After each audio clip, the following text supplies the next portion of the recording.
Hello, hello. How are you? I'm good, thank you. I do want to just reiterate the sentiments of gratitude that we have for your time. You know, I think we all understand that in women's football, women have to wear a lot of hats. So we know that your time is precious and very valuable. So we will do our best to be as efficient as possible. Let's start with what's on paper, right? So on paper, as the Chief Commercial Officer, my job is revenue generation across everything that the Confederation does, right? That includes even beach soccer, futsal, the things that you kind of sometimes don't realize happen at a Confederation. And that includes everything from, we do most of these things in-house. We do work with some agencies as well, but that includes selling our media rights across our region for every single one of our competitions to ensure we have the maximum distribution and the best access to our content so that our fans can receive it and we can continue to grow it. That also means securing all of the sponsorship agreements, but that also includes doing everything from the digital and creating our digital strategy and monetizing our digital strategy. That includes ticketing, licensing, like merchandise. That also includes exploring betting, exploring the blockchain and NFTs, right? So if you think about as a confederation, all the potential revenue streams of the confederation flow through us, except potentially some of the FIFA grants, right? But our team is involved across the board. So I have a team dedicated to media distribution, which is the negotiation of media rights. We also produce all our matches. So I have a team of producers that produce our matches. I have a digital team that runs our website, our app, sends our social team to their competitions. And I have a partnerships team that helps negotiate sponsorships and manage them and measure them and all of that. So it's a small team, but it's a very passionate and hardworking team. How much of that negotiation is done? Is it like there's completely different negotiations for everything with the men versus the women? Is there a little bit more equity now? Like, how is that all evolving? So it's a great question, Maria. A lot of what we have to do is really think about the best strategy and approach for CONCACAF overall, right? And it's about taking a look at the different needs that we have across the confederation. So one of the first things I did, I'm sure you're familiar with the BCG matrix, right? Or the cash cow right? I actually put all of our competitions through our BCG matrix to make sure that as an organization, we were aligned to what we wanted to accomplish for each, right? And then once everybody nodded up and down, then that meant I kind of designed strategies for each one, right? Like, okay, Gold Cup is our star, and it's kind of a little bit of our cash cow. Okay, how do we get more money out of Gold Cup? What is the strategy to help us get more money out of Gold Cup? Champions League for the men. What is our strategy there, right? It's not a cash cow now, but it should be a revenue generator, especially when you look at how UEFA's economics, CONMEBOL's economics. So I studied a lot of the other confederations and then created a strategy specific there. Obviously working a lot in collaboration with our competitions team, our brand team, because all of that kind of comes into play. And then for the women, I'll be very honest. I usually get in trouble, but I'm a very honest person. I think it's a sign of respect. Women has been interesting, right? Because what we want to do as a confederation is make sure that they're self-sustainable, right? Like the big competitions and our revenue generators, because you can't be in a position where all of a sudden, like we just had, right? Like imagine nobody ever thought a pandemic. Imagine if we have to cancel a Gold Cup and then that impacts the biggest revenue generation, then you can't have the women say, oof, now we lost our major revenue source. So that impacts the women and everything else, right? So that's a big part of our strategy. But how do we do it? It's not easy. And this might be not politically correct, but a lot of people are talking about how they're behind women's football. But when it comes to writing the check, you get a few, it's not as, the passion is a little bit different than you get when you're first talking to them. We're all in. So a lot of what we've had to do is really say, what do we want, right? Our end goal is to be, generate revenue. Well, how do we do that? Well, we still have to build appetite for our competitions, right? So distribution is important, but the support that you get from that partner, right? Are you something that they're taking because they have a gap in their programming schedule, and then they just, oh, this is perfect. It gives me a gap in the summer. It looks good because I'm supporting women. but are you all in, right? Are you all in making promotion and creating programming and, what ancillary programming, all that. So that's a lot of what we analyze. And I can tell you without naming specifics, but we've held the line a couple of partners who said, oh, I want it, but I'll give you almost very little money or no money, right? Because they want it thrown in with the men. And luckily I have a great leadership team that believes in women's football. And I look at them and said, no, we're not doing that. We can't achieve our strategy if we do that. It's kind of like this self-fulfilling prophecy of badness, right? Oh, women can't make money. So we held our ground in a couple of negotiations and we said, no. So we'll take it away. We'll run our chances in the marketplace. And we believe in what we were doing. And that strategy resulted in much better outcome, right? Because we believed in it. And a lot of times it's hard because it was my neck on the line, right? Because the buck stops with me of like, okay, obviously I worked very hard to make sure that with my head on the chopping block, it wouldn't get chopped. But it's kind of very tense because you're getting close to competitions. You want to make sure they're distributed. So people are calling you like, hey, you told us to take a risk in the marketplace. Should we back down? And it's like, no, we can get this done. We can get this done. You've got to continue to pick up the phone, work the network. And then luckily, I think our bets paid off and we ended up with the right partners and the right level of support, both programming, but commercially speaking, the fees, because that impacts also all of that. I say that because at the end of the day, you also have to think about a confederation. We're not for profits. So everything that we generate gets reinvested. So people want us to do more competitions, want us to do more development. Well, all that responsibility, we have great people that think about the programs, but we are the ones that have to generate the funding to do that, right? People want us to increase prize money. Absolutely. We want the same thing, but we got to make sure that we are continuing to find ways to generate more revenue. Which companies stepped up? I want to say CBS Paramount Plus. I don't know if you watched the games last night. I was so happy. Don't tell me. I don't. I'm going to watch it later because I didn't see it. Don't tell me who won. I won't tell you, but I will tell you. Yeah. I will tell you. I mean, it was great because we were on CBS Sports Network and Paramount Plus. They did an hour program before kickoff. They did an hour program in between the two matches, right? And they have been supportive. They were our partner in the event in LA.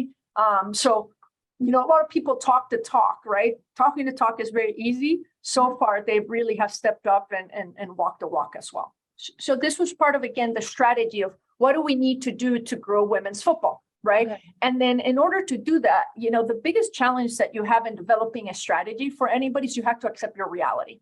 I always joke about it with people and they look at me like, what is wrong with you? But I'm like, no, like, there's the Gerber baby, right? Like I'm sure, how many babies they probably took pictures of before they picked the Gerber baby? Like that kid is as perfect, that the young lady was a girl, right? As perfect as it gets, right? So I know not all my competitions are Gerber babies, right? But so that's a big part that a lot of times people don't accept. It's like they don't want to accept their reality and go out and say, no, I have the Gerber baby, pay me the Gerber baby money, right? And that creates a lot of tension, right? So the reason I say that is where we started thinking about is what is our biggest challenge when looking at reality, right? We still have development. But we have, even a lot of times people are like, why does CONCACAF have to worry about women's football? It's because they're only thinking about the US and Canada.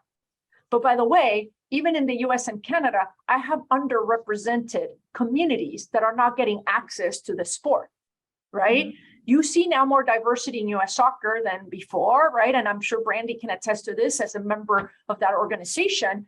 But that's still communities, right? There's still a lot of, Hispanic communities that are not able to play within the US soccer system or have parents that can drive them multiple hours. So we still have development across the board so that this doesn't, it's the most democratic of sports, right? So everybody should have access to it. So when we looked at our reality of where we were in terms of development, the fact that we want to continue, we have a lot of potential. If once you see the matches, you'll see that there is a lot of potential, but it takes time. Well, before we had a women's championship and the women's Olympic qualifier, and you looked at them and it's like, oh, it's deja vu. It's almost the same competition 2 years apart, literally. Is that good for women's football? Is that good for CONCACAF to almost have like this carbon copy? So we felt the opportunity to bring in more competition from the outside to help elevate the standards here, right? Because at the end of the day, competition is what leads to development. You can put great programs, but it's competition, consistent competition at the highest level. So that's what led to, hey, why don't we combine and bring the women's championship and the Olympic qualifying? It gives more to the women's championship because now you don't perform well in one, you're out of both, right? So we felt like that would help elevate this competition. And now let's launch a women's Gold Cup, right?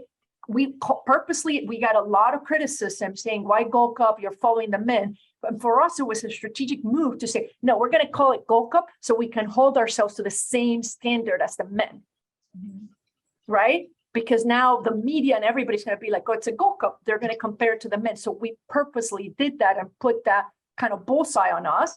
And then now that allows us to have another competition, bring guests, right? So now we believe that this gives us, and now it gives us two big tentpole summer competitions, right? Well, before the women's Olympic qualifier happened in January, unless you're a big fan, you probably didn't know it came and went, right? So that was a lot of the strategy in terms of revamping the competitions. We have this organization, Women in Soccer, trying to get as many women from all sorts of backgrounds to engage in the sport, to work in the sport, even if you never played the sport. And I see that you have a degree in electrical engineering. So I'm just so curious, like, how did you end up working in soccer? It's a great question. So, I'll try to be succinct if possible, because I can talk on this one for a while. But so I grew up in Puerto Rico, love sports, love all of them. If I saw it, I wanted to try it. I fell in love with this sport when I was young. My mom was a college professor, and she used to have an exchange program in Spain.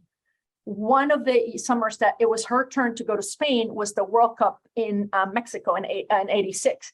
And I remember being there, and I hadn't been exposed to the sport at all in Puerto Rico at that time. And I remember seeing like people in the streets wearing jerseys, like the red jerseys, and just going nuts. And I'm like, what is this? Like anything that drives that kind of, and I was a kid, right? And I would see like people piling into the restaurants and the bars, like, and screaming, like you could literally sit in your apartment and hear the agony and the joy. And I was so enthralled by like, what is this? So that's when I got introduced to the sport.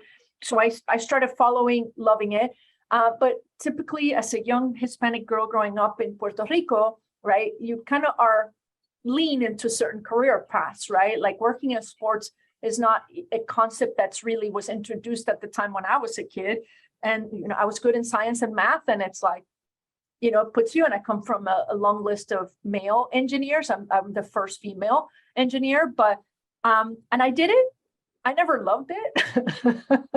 I could tell you that. So I always tell people I have my midlife crisis at 24, because at 24, I'm like, wait, how long do you have to work till you're retire? Like, what's the retirement age? Like 60. Ooh. I just kept going like, wow, that is a lot of time. And I made the decision at that point. It was very scary because I knew nobody could take my engineering degree away. But I also kind of had this moment of like, we just don't know how much time we're given on Earth. I don't know if I'm one that can get to live to 100, or if I get to live to my 20s, my 30s, and you never know that. So I kind of made a decision to say, you know what, from this point on, I'm going to make decisions based on fulfillment, my personal fulfillment, as long, and fulfilling my responsibilities as an adult. But like, I don't want to be like, oh, parents, now you have to support me for the rest of my life. And so I decided I wanted to do it. But I tell you, and I like to say this because I know there's a lot of women that deal with this. I was coaching basketball. So my main sport growing up in Puerto Rico was basketball and track and field. And I was coaching AAU basketball. And I was having these conversations with the parents of my girls, and they were so supportive. Like, go for it. And I'm like, but I don't know what that means, right? Like, how do I pursue a career in sport? And they're like, oh, and they helped me actually get informational interviews. They're like, oh, I think I know so-and-so, right? He works at the athletic department at the University of Maryland. I'll call him, see if he, and then little by little, they got me all these informational interviews. All of them saw an engineer, nothing more. So it was like one, like, I did this because somebody asked me, and it was like one door slammed after another, after another, after another. And it was really frustrating and disappointing that people could not see past that or see that that could actually be of value to the industry. Because I'm like, I thought this was a business, you know. So at that point, like I remember talking back to the parents, like, this seems like an impossible task. And they say, well, go back to school. And I'm like, okay, to study what? And they're like, sports management. That was like that moment of like, what? You can study sports management? And that's really what started all of it. But to me, it was the core passion that I've always felt for sport. You know, I always tell people, imagine something that can make literally even grown men cry publicly, right? You don't see that anywhere else, right? Like, you know, maybe a couple movies can push you there, but you don't get that in anything else. So I think that's what drove me to want to work in sports. And then when this opportunity came up, it was interesting, right? Because of CONCACAF's history, you know, what I told you, everything I had to work to earn, right? Because I was, every time I'd been in a job, I was still the engineer, right? Like I still have people look at me funny, even though I was proving myself through and through. And then when this opportunity came, I think it was a couple of things that it was a sport that I loved, but it was the ability, I come from the region. So that was really important to me. And I come from one of the small islands in the region. So I know the lack of access.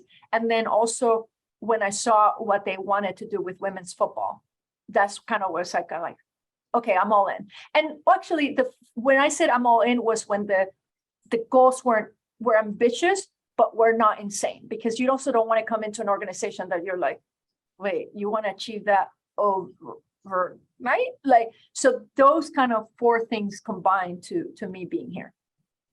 Congratulations. Now that you've reached this level, one of my favorite Brandi's Corners we did about a year ago was interviewing some women who had made it to the top of their profession in a male-dominated field, whether or not it was sports or something else, and talking to them about the way they support other women around them to thrive, and other maybe sort of techniques they've developed to sort of demand respect, because a lot of times they would walk into a room with their male assistant and everyone thinks their male assistant is the one leading the meeting. So I'm just wondering if there's any sort of things you do particularly to support the women who work for you, as well as to command respect. Yeah, you know, it's really hard. I'm going to tell you, and this sport, like I've been in male dominated. I was a military consultant. I started my career working at the Pentagon, right?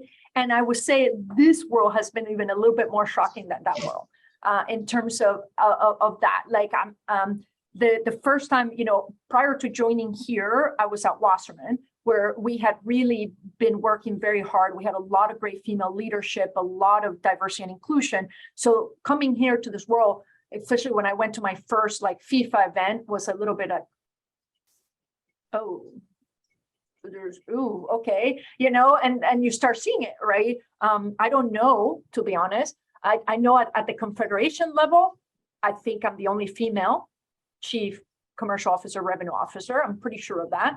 Obviously, at the FIFA level, it's a man. And then at the Federation level, at the 211, I don't know how many of them are women, right? So that's something. So then what that means in effect is that I take the work and the challenge even more, like I need to make sure that everything I do is, you know, not picture perfect, but proves and goes above and beyond. I need to make sure that the young women that work for me see that it's not easy, and that you have to work very hard. I always kind of tell them, you have to have a boxer mentality, and they look at me like, what do you mean a boxer mentality? I say, when you watch a boxing match, you see the person gets knocked out and they get a paycheck, right? And sometimes it's a pretty big paycheck, even if they don't win. And you even are watching it on TV and you see the pain, like I feel the pain, and that person still tries to get up. And you're like, kind of like, man, woman, stay down. Like that hurt. Like you have to think about, but they're wired to say, no, I got to continue to fight till the end. So that's a lot of the mentality that I bring to this, right? And it's no different, right? I work harder, probably than everybody. I invest a lot in my own knowledge to make sure that I can always be able to. So when I came here, I didn't come from a traditional football background. So that's like whenever I took a break and I had a holiday, I was knee deep. Like, let me understand formats. Let me understand these FIFA windows. Let me, like, even though it has not that much to do with my job, but I was like, I need to make sure that when I'm in a room, I'm going to be able to share an opinion beyond just the commercial opinion, because that's kind of how the inner circles happen and how you kind of get left a little bit on this outside if you're not able to engage in those type of conversations in a very meaningful way. So I spent a lot of time literally going, well, how is the UEFA Champions League format structure? Okay, how are their league structure from? Like, I invested to make sure. Am I there yet? No, but that process never ends. So I think that's the biggest thing, that a lot of times people think just because you got here, you can rest. No, like you always have to continue to be working. And also, I think the other thing that I would tell you that I'm very, very conscious of is don't bring women just to bring women. You got to bring the right women, because you bring a woman that is not ready for a job and gets eaten alive, then that sets back, right, all the progress.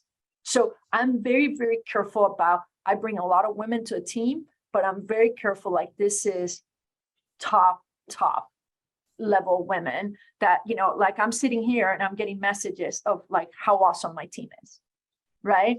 And that then, okay, this is what we need to do, right? Like they earn the respect of everybody. And then it sets the stage of like, okay, there's plenty of smart women that can work on the sport. What engineering skills, maybe not technically, but what engineering skills have transferred to you in your position now? I feel like, to me, it makes perfect sense that you're building something, and that's what engineers do. Mm-hmm. It's a phenomenal question. It's so funny because I always get asked the question of like, if you had to go back, would you do it differently, right? Like knowing now, like, would you have studied something differently in undergrad? And I can tell you, my answer is unequivocally no. My brain works so different from everybody else, right? Like, and I can see it. People look at me all the time, like, I'm like, wait, you're not following, you're not seeing what I see? And they're like, how did you see it? I'm like, why do you not see it? Right? Like, it's just a funny thing for me. But I think, Brandi, you nailed it. Engineers their job is to solve problems, right? Yep. That's what engineers is like. My brother's an engineer for NASA. And the problem that he has to solve right now is he is working on the project that has to figure out how to bring the particles they're collecting in Mars to the US and into our country. But they don't know, right? There's no life on Mars, so they don't know if those particles could kill human beings. So his job is to figure out how to bring those particles to the US, right? So that's what engineers are designed to do. You have a problem, you solve it. So that's how I've always approached this industry. Okay, what is the problem? What are the symptoms? What's causing that problem? And how do then I start solving, right? And then how do I not only solve the problem, but make sure that the problem never happens again? Right. And that's a lot of what I try to bring to everything that I do. Right. And, most people see a problem and they want to, get underneath their desk and just like shiver away. Like, I'm like, let's do this. Like, I get excited. Right. People send me spreadsheets of data and I'm like, this is so much fun. Right. Like, and that's a lot of what I've tried to do in this job is like, okay, don't just do things. Yes, you have to polish your gut and you got to make gut decisions, but you have to have data. You have to analyze market trends. You have to understand your consumer. You have to understand, if we're pitching to a company, we have to understand their business. We have to, so that's a lot of the engineering mind that comes into it, because like I see it all the time with my team when they come a path and I'm like, what if we went this path? They literally look at me like, how did you see that? Right. Yeah. And I'm like, and they love it because they're learning as well, because I think a lot of times people in this industry see their box. And as an engineer, there's no box. But you're looking at it as, here's a commodity that has value. Mm-hmm. And how do we get out of these things the value that they deserve? And how do we make other people see that value? Brandi, if you want a job at CONCACAF, let me know. But, I think that's exactly the key, right? A lot of times, one of the things I try to change with my team when I came in was the sense of culture, right? And how they saw their jobs, because they kind of immediately say, oh, my job is to sell media rights and sell sponsorships. And I'm like, no, your job is to create value. Right. So you have to understand value. So, and think about it, right? And I said this to everybody. If you are media rights and you're trying to sell media rights, it's a very simple formula. It's a very simple formula. They come in, how many ad units do I have? Okay, what's the audience? Based on that audience, that determines the CPM. Then I calculate my potential sell-through rate based on the interest in the competition. Then based on that, I take my cost of production, the cost of my people, the margin that I want to make. Then what's left over, CONCACAF, this is what I offer you, right? So what can I do? I can argue until my face is blue, right? About the CPM. Why are you not selling more, right? Like I can argue all those things, but at the end of the day, the thing I can do is make sure that the first part of the equation, the ratings, is the highest it can be, right? So we focus a lot on that. Same thing for sponsorships. What do sponsors want, right? What sponsors want, and I come from that world, is how many people are in the stadium, how many people are watching on TV, how many people are engaging on their digital channels, and then what can you do to help me differentiate? So it's just not like I'm putting my logo on things, because I can put my logo on a billboard, right? So then we focus on that, right? How do we make sure we drive attendance? How do we drive, again, work with media to drive ratings and creating more opportunities like what we did in the Angel City match on Friday, right? That was a fan fest, never been done before. Everybody was like, wow, CONCACAF is here. And we're like, yeah, we're here because the championship starts on Monday in Mexico and we wanted you to be part of it, right? So that's a lot of what we try to do. Same thing, content. Okay, fan first. That's what my team knows. Fan first. If you have an idea, if it's not fan focused, kill it. It has to, because it has to be something that the fans want, or has a gap, because as a confederation, what do I have to do? Okay, well, if you're a US, follow the US soccer team, then you might get your news from US soccer, or you might get your news from ESPN, or you might get your news from Bleacher Report. Why do they need to get news from CONCACAF? Right? So we spent a lot of time analyzing, what do these other people offer? Where are the gaps, and what can we offer uniquely because of the position we're in as a confederation? So that's a lot of what we try to do, is not just focus on pounding the pavement, but it's thinking about what drives value, how do the market behaves, and then do the programs and put the strategies in place to deliver that. Because we know that the globe loves men's football. Mm-hmm. But they've been conditioned to that because it's traditionally and historically been present. And we've spent a lot of dollars in propping it up and selling it to people. So, what's your take on that from the women's side of the conversation? Yeah, I think in my opinion, the women are an important critical component to the success of this, right? And so I started my career in the WNBA, and that's one thing that I always admire from the WNBA players, right? You asked them to do something, they understood that it wasn't because the league was trying, like they understood that the league felt that this was important to grow the league, right? Yep. And by the way, and then what the WNBA did really well was that they were able to work with the NBA to get the NBA to understand that as well. So whenever there was an NBA event, there was NBA players, WNBA players, and legends. You don't see that in our sport, Right. FIFA tries to do it a little bit, right? Like they try to bring some of the legends, but there's not a lot of programming. And some of the people that have done it well are the ones that are getting through that, right? If you talk to Tigres and Tigres Femenil, right? They tell you off the bat, we don't show anything if we don't show both men and women. You go to same thing, Barcelona and Real Madrid in Spain, who are doing it well. It's the same thing, right? Like their campaign is like, you cannot say you're a fan of Barcelona and only watch the men. Then you're not a fan of Barcelona, because the Barcelona people bleed Barcelona, even if it's the kids that are 5 years old playing, right? Like you care that much, right? And they're the ones that have done it well. We can do so much, right? Like I have a whole program that I've been trying to build to say, let us be that. Like I will help you, whether it's train, so that you can, if you want to go into administration, we can help you, right? Like your path doesn't only have to be coaching, right? That you can go coaching, you can be referee, you can go TV, but you don't have to be TV, the sideline reporter. You can be the director, the producer. So I want to be able to do that. I want to be able, like I even talk to my partners, why don't we work together collaboratively to put some of these players in your organizations to do, a shadow people, right? Like to me, that's where I can show my value to the players, right? And then that's the part, because a lot of times, what the biggest thing women's football suffers is that they take their own biases from men's football and apply it to the women, right? Like a lot of time it's like, we launched the We Belong campaign, and I wanted to create videos for We Belong, right? And then everybody's like, they'll never do it. Can we ask? I'm okay being told no. I'm okay having my heart broken, but not to be even asked, right? Right. The facto position is like, they'll not do it if there's not something in it for them, was the message I got unequivocally. I'm like, well, you know what? If that player thinks that I need to pay them to promote their own sport and grow it, right? Then that's not a good player for our system, right? There has to be players that get it, because I'm not getting any richer out of this. And all I'm trying to do is get you to the equal price money, get you to play in the better stadiums, get you to, right? Like, this is what I'm trying to do. I'm not perfect. I don't know everything. And you have no reason to believe in what I'm saying.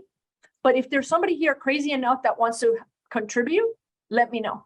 Heidi, as you were saying that, I put a note in the chat. It's part of what led us to coming into existence. We took our model and concept from the women in football folks in Europe who have been around for the last 13 years, maybe 14 at this point, because we know there are so many different women, individuals working on the field in the game, but then how does that transfer to off the field? What do they do next? And how do we keep them going? And that was a huge impetus to getting Brandi on board as one of our founding members as well, because Brandi and all of her crew is like, I want to do more. I want girls and women to see that they can do so much more with this sport beyond just playing. So we would love to help champion any sort of campaign, help you get any support behind that type of initiative.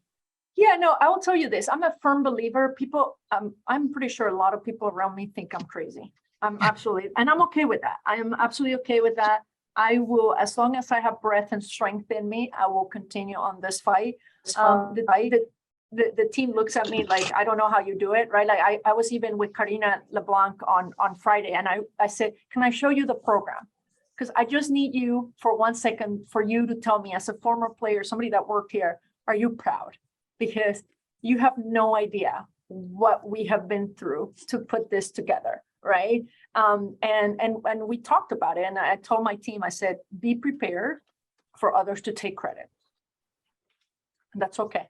Because we're here to change, to create change and raise the bar. Right. Like I've been doing some things and I'm like, no, we're raising the bar because now there's no backing down. So Maria, you talked about this earlier. You know what I did? I've been finding my way. I sold all of our matches for the women's championship, even the qualifying round, with no US, all that. So what does that mean? I have to produce all of them. That's never happened in the history of CONCACAF. Every single match of the women's World Cup qualifying were produced. You know what? I'm about to go to the U15 in Tampa in a couple of weeks. I sold that too. So you know what? I'm not producing every match, but I'm producing about 80-90% of the matches. The reason I can produce all of them is because the facility and the structure of the facility, we have 6 fields going on at the same time. To me, that, and we're putting field boards, right? We're creating swag bag for the girls. We're like actually, decorating their hotels. And I am like, stretch it, figure out. And how we do it is we find people that get a little bit of what we're trying to do and say, okay, I'll go along in this crazy ride with you. And we find a way. Sedela Marley, right? If you heard our song, we were talking to Sedela about the campaign. We were going to do it together. And then we were going to actually take the Pat Benatar We Belong song. Then the record label got involved and they put a price tag I couldn't afford. I can't spend that kind of money on a song when I'm in a development organization. So I called Sedela and Sedela's like, do not lose sleep. Do not lose sleep. I got this. So she started working with her son and they created a whole song. And she called the record label. She's like, what's your budget? She called the record label. Do not charge her a penny over this. right?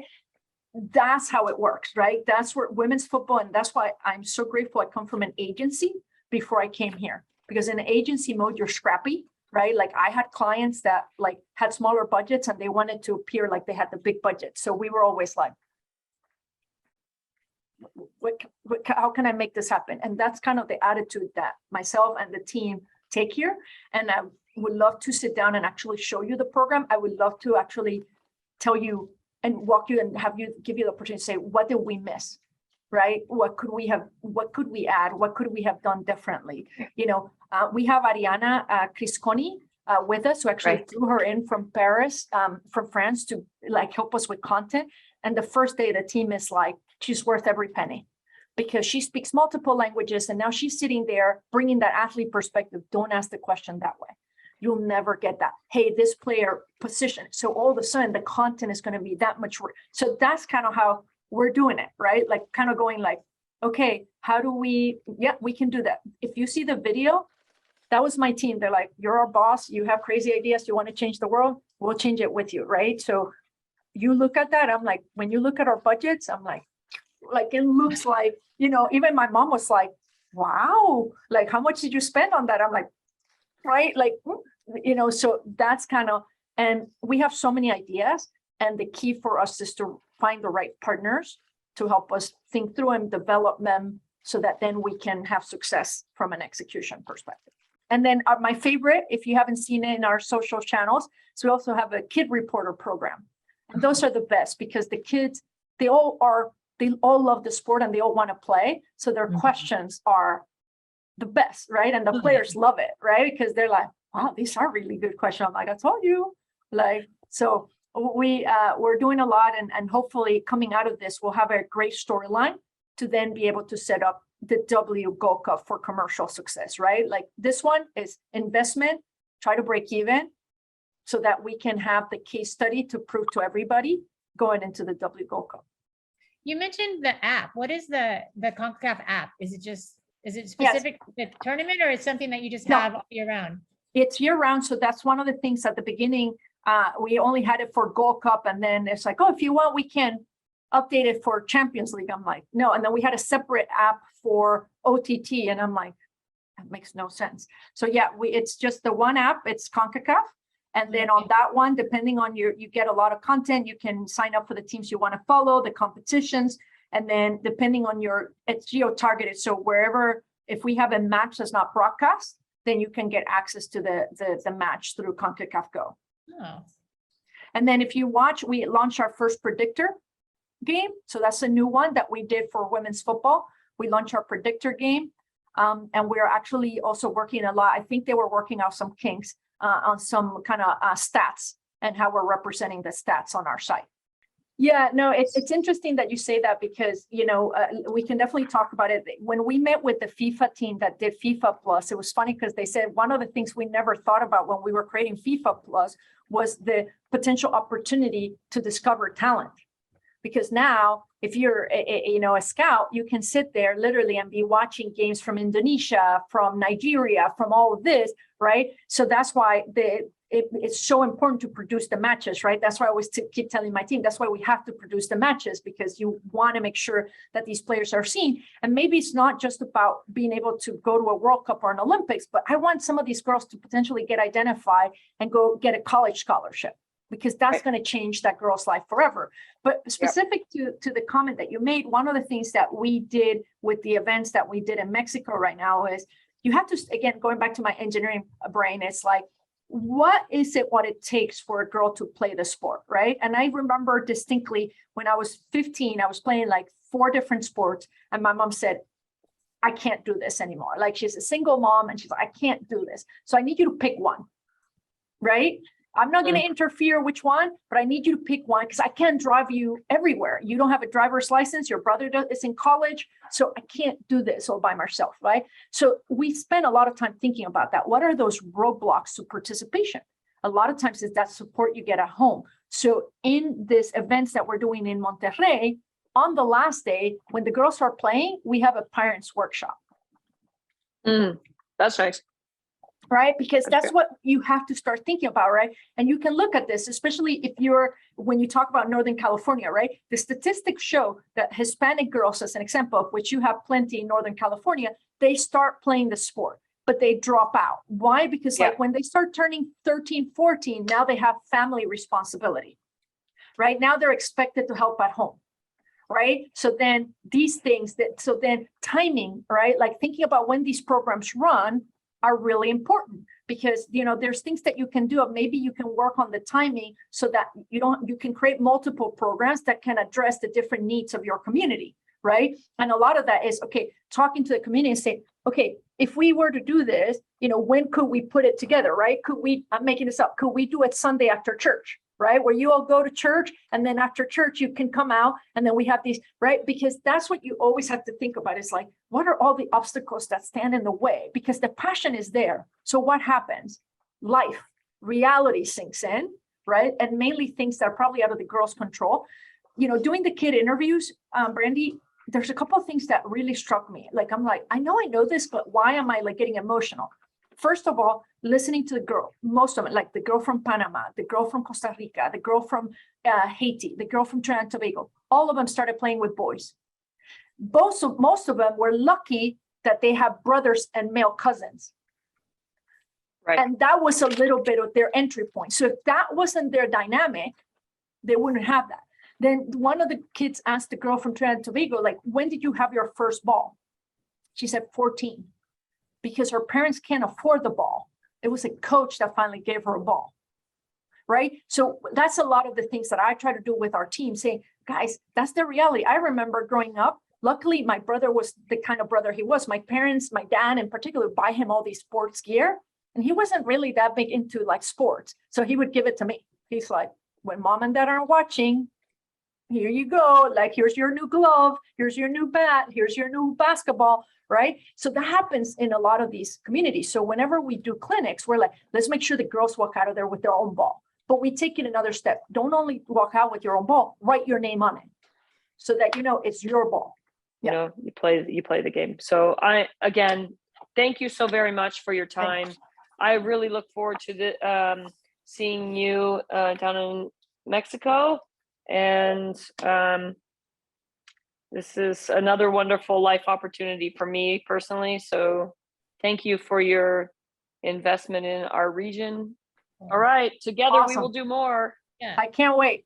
Thank you so much for reaching out and for the time. Look forward to seeing you, Rachel. Sorry, we're going to miss you, but we will have you in spirit, and then we'll find another way to meet together, all of us. Absolutely. With you too. And Thank you so much. Okay. Adios.